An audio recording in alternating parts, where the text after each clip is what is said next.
عزت سے غیبت محروم عبداللہ البلادی سے واقعہ نقل کرتے ہیں کہ بو شہر کے رہنے والے تھے۔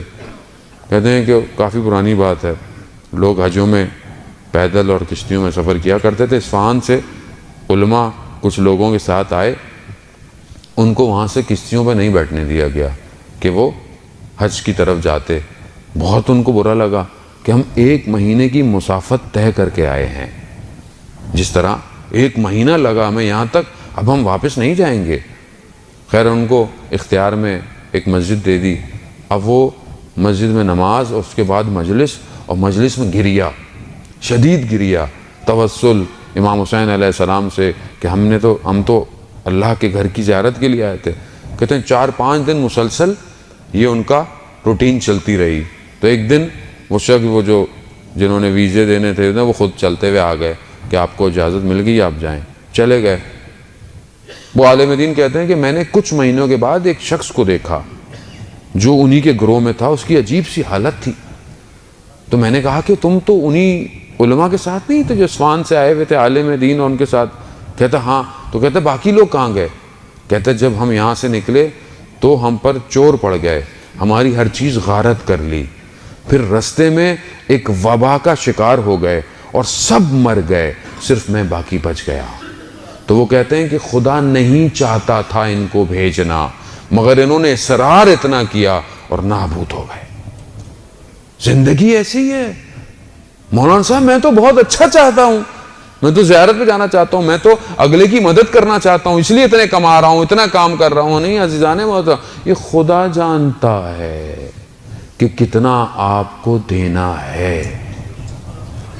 میں دیوار کے ادھر نہیں دیکھ سکتا، مجھے نہیں پتا کہ کل کیا ہونے والا ہے، مگر خدا جانتا ہے کہ کل کیا ہونے والا ہے۔ اپنی محنت کریں، اس کا یہ مطلب نہیں میں گھر بیٹھ جاؤں، محنت کریں۔ محنت دنیا اور آخرت دونوں میں ریباؤنڈ ہوگی، دنیا میں بھی صلہ ملے گا اور آخرت میں بھی اس کا اجر ملے گا جو آپ نے محنت کی ہوگی۔ جو پروردگار وضو کر کے گھر سے نکلنے والے کے قدم جب تک مسجد نہیں آتا، اس کے ہر قدم پر اسے اجر دیتا ہے، تو وہ کیوں نہیں آپ کو رزق حلال کے لیے نکلنے کے لیے آپ کو اس کا اجر دے گا۔ لیکن آپ کا ویژن بہت امپورٹنٹ ہے، خاص طور پہ جوانوں کا۔ ہمارا مقصد کیا ہے زندگی کا؟ ہم کہاں پہنچنا چاہتے ہیں عزیزان محترم؟ اب کہانیاں نہیں رہی ہیں، اب یہ حقیقتیں ہیں۔ سوچتے تھے گاڑیاں ہوا میں اڑیں گی، گاڑیاں ہوا میں اڑنا شروع ہو گئی ہیں۔ سوچتے تھے کہ گاڑیوں میں بغیر ڈرائیور کے وہ گاڑیاں ڈرائیو کریں گی، گاڑیاں بغیر ڈرائیور کے چل رہی ہیں۔ آنے والے وقتوں میں اب آپ کو لائسنس لینے کی ضرورت ہوگی نہیں۔ آنے والی اولاد جو نسل بن رہی ہے اسے کوئی ڈرائیونگ کا ٹیسٹ نہیں دینا پڑے گا، گاڑی خود چلے گی، اور چل رہی ہے گاڑی خود۔ اب کمپیوٹر ویلز پہ آ گئے ہیں، اب گوگل گاڑیاں بنائے گا، ایپل گاڑیاں بنائیں گے۔ اب یہ BMW مرسڈیز اگر یہ کوپ نہ کر پائے تو یہ خسارے میں چلی جائیں گی۔ اس دور کے لیے میرے پاس کیا پلاننگ ہے؟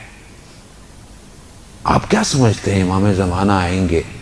ہم نے اپنے دلوں کو خوش کیا ہوا ہے، امام زمانہ آئیں گے، پرانا زمانہ آئے گا۔ پرانا زمانہ بھی اگر آئے گا تو گھوڑا چلانا آتا ہے آپ کو؟ تلوار چلانا آتی ہے آپ کو؟ نہ تو پرانے زمانے کے لیے تیار ہیں، نہ نئے زمانے کے لیے ہم کچھ کر رہے ہیں، تو ہم کر کیا رہے ہیں؟ صرف واہ واہ۔ عزیزان محترم، بلند کریں اپنی پرواز کو، نسلوں کو اس مقام تک پہنچائیں کہ کل یہ اولاد یہ نہ کہے کہ میرے ماں باپ نے میرا ویژن کلیئر نہیں کیا تھا۔ قرآن معجزہ ہے آخرت تک کا۔ کتنا ہے قرآن؟ میں نے کل بھی عرض کیا کہ الہام 2 ہی طرح کے، یا شیطان ہے یا فرشتوں کا الہام ہے۔ وہ 2 باتیں رہ گئی تھی تو وہ مجھے نہیں لگتا کہ آج بھی پوری ہو پائیں گی، کل انشاءاللہ کوپ کروں گا۔ میں اپنے آپ کو اس وجود کو پاک تو کروں، تو پھر میں پرواز کروں گا۔